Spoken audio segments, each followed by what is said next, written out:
روشنی میں اس کا استعمال کیا جائے تاکہ رب ذوالجلال کی رحمتیں، نبی اکرم صلی اللہ علیہ وسلم کی دعائیں ہمارے لیے حاصل ہوں۔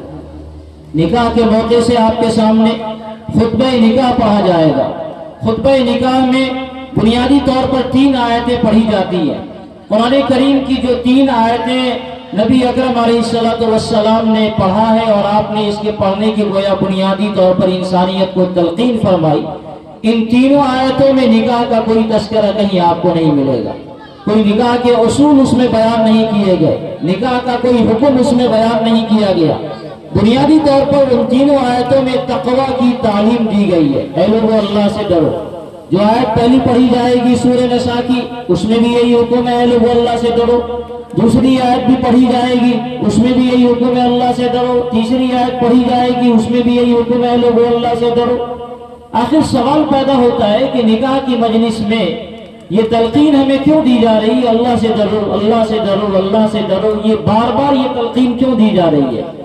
نکاح میں زوجین جو اجنبی ہوتے ہیں، میاں بیوی جو اجنبی ہوتے ہیں، ایک دوسرے کو انہوں نے کبھی دیکھا نہیں، کبھی جانا نہیں، دونوں کا خاندان الگ، دونوں کی سماج اور دونوں کی ساری چیزیں الگ، لیکن اس نکاح کے ذریعے جب دونوں ایک ساتھ رہیں گے تو در حقیقت شریعت یہ تعلیم دیتی ہے کہ اس نئے رشتے کو قائم کرنے، اسے مضبوط کرنے اور اسے بہتر بنانے کے لیے سب سے بنیادی اصول اور شاہ کلید اگر کوئی چیز ہو سکتی ہے تو اللہ رب العزت کا ڈر ہے۔ اگر زوجین کے اندر اللہ رب العزت کا ڈر پیدا ہو جائے، شوہر بھی اللہ تعالیٰ سے ڈرنے والا ہو، بیوی بھی اللہ سے ڈرنے والے ہو، شوہر کے لوگ بھی اللہ سے ڈرنے والے ہوں، بیوی کے گھر والے بھی اللہ سے ڈرنے والے ہوں، تو پھر سماج میں کبھی تلخیاں نہیں پیدا ہوں گی۔ جو طلاق کے واقعات پیش آتے ہیں، جو ناچاقی کے واقعات پیش آتے ہیں، جو آپسی تلخیاں ہوتی ہیں، شوہر کو شکایت ہوتی ہے کہ بیوی بات نہیں مان رہی، بیوی کو شکایت ہوتی ہے شوہر ہمارا خیال نہیں رکھتا، یہ سب اس لیے ہوتا ہے کہ اللہ تعالیٰ کا ڈر ہمارے دلوں میں یا تو نہیں ہے یا کم ہے، اور اس کی بنیاد پر جب اللہ کا ڈر نہیں ہوگا تو اللہ تعالیٰ کے احکام کی پاسداری نہیں ہوگی، اور جب اللہ کے احکام کی پاسداری نہیں ہوگی تو آپس میں نااتفاقیاں پڑیں گی۔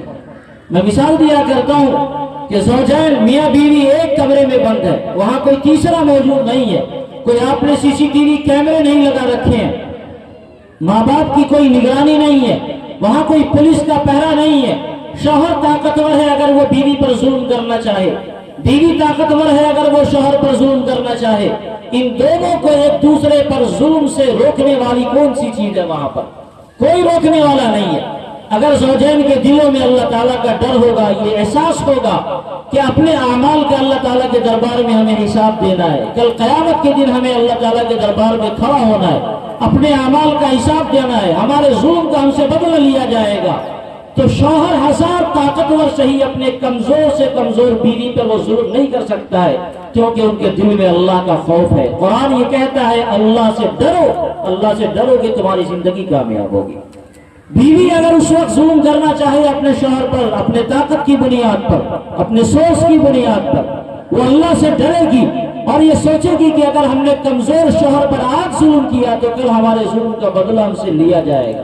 اللہ تعالیٰ کی تلقین ہے کہ اللہ سے ڈرو، اللہ سے ڈرو، اللہ سے ڈرو، یہ بار بار تلقین اس لیے دی جا رہی ہے تاکہ تمہاری زندگیاں کامیاب ہوں۔ یہ شاہ کلید ہے، زندگی کے ہر موڑ پر یہ کام آتا ہے۔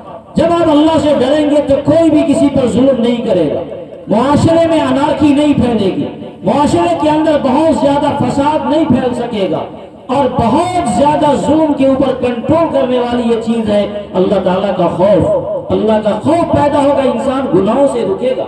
اسی لیے نکاح کے موقع سے نکاح کو کامیاب بنانے والا جو سب سے اہم پیغام ہو سکتا ہے، شریعت مطہرہ نے ہمیں وہ پیغام دیا کہ اے لوگوں، پورے سماج کے لوگوں جو سن رہے ہو سب سنو کہ اللہ سے ڈرو۔ اے دونوں خاندان والوں تم بھی سن رہے ہو، تم بھی اللہ سے ڈرو۔ شوہر بیوی تم سن رہے ہو، تم بھی اللہ سے ڈرو۔ اللہ سے ڈرو گے تو تم کامیاب ہو کر زندگی گزار سکو گے، اور اللہ کا خوف جتنا کم تمہاری زندگی میں ہوگا تمہاری زندگیاں اتنی زیادہ پریشانی کا باعث ہوں گی۔ یہ وہ بنیادی پیغام ہے جو نکاح کے موقع سے آپ کو دیا جاتا ہے۔ جب شوہر بیوی زندگی گزارنے لگتے ہیں تو پھر اس کے بعد شریعت کے اصول ہیں، شریعت کی رہنمائیاں ہیں۔ شوہر کے ذمہ اللہ تعالیٰ نے کچھ حقوق عطا فرمائے کہ آپ کو یہ حق ادا کرنا ہے۔ شوہر کی ذمہ داری ہے کہ ان حقوق کی رعایت کرے۔ بیوی کے ذمہ اللہ تعالیٰ نے بھی کچھ حقوق لگائے کہ تمہاری بھی کچھ ذمہ داری ہوتی ہے، اپنے شوہر کا خیال رکھنا ہے، ان کی عزت کا خیال رکھنا ہے، ان کی خدمت کرنی ہے۔ یہ بیوی کے ذمہ کچھ حقوق ہے جو اللہ تعالیٰ نے ان کو عطا فرمائے۔ تو جب میاں بیوی ان حقوق کی ادائیگی کرنے والے ہوں گے تو اس طرح سماج بہتر سے بہتر ہوگا، یہ رشتہ انتہائی محبتوں میں تبدیل ہو جائے گا، اور پھر نوبت یہ آئے گی کہ دونوں کا ایک دوسرے کے بغیر زندگی گزارنا مشکل ہوگا۔ یہ شریعت کے کچھ بنیادی پیغام ہیں جو اس وقت آپ کے سامنے عرض کرنے۔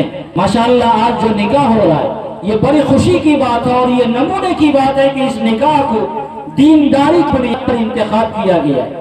زوجین، لڑکا بھی ماشاءاللہ حافظ ہے اور لڑکی بھی حافظہ ہے، بہت بڑی بات ہے، اور اس طرح کا جوڑا کم ملتا ہے۔ اس کے لیے ہم دونوں کے گارجینوں کو مبارکباد دیں، لڑکے کے والد صاحب کو بھی اور لڑکی کے والد صاحب مولانا ابوالکلام صاحب کو بھی مبارکباد دیں گے کہ آپ نے اپنی بچی کی ایسی تربیت کی، ان کے سینے میں قرآن کریم کو محفوظ کیا، انشاءاللہ یہ نیک فال بنے گا۔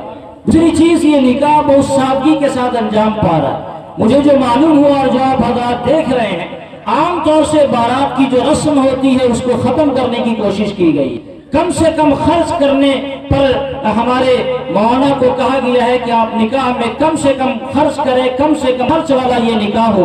اس کے لیے ہم جناب نظام بخش صاحب ان کو مبارکباد دیں گے کہ اللہ تعالیٰ اس کے لیے اس کا بہتر سے بہتر ثمر آپ کو عطا فرمائے، آپ کی زندگیوں میں بہتر خوشیاں لائے۔ آپ نے یہ قدم اٹھا کر سماج کو ایک بہتر پیغام دیا۔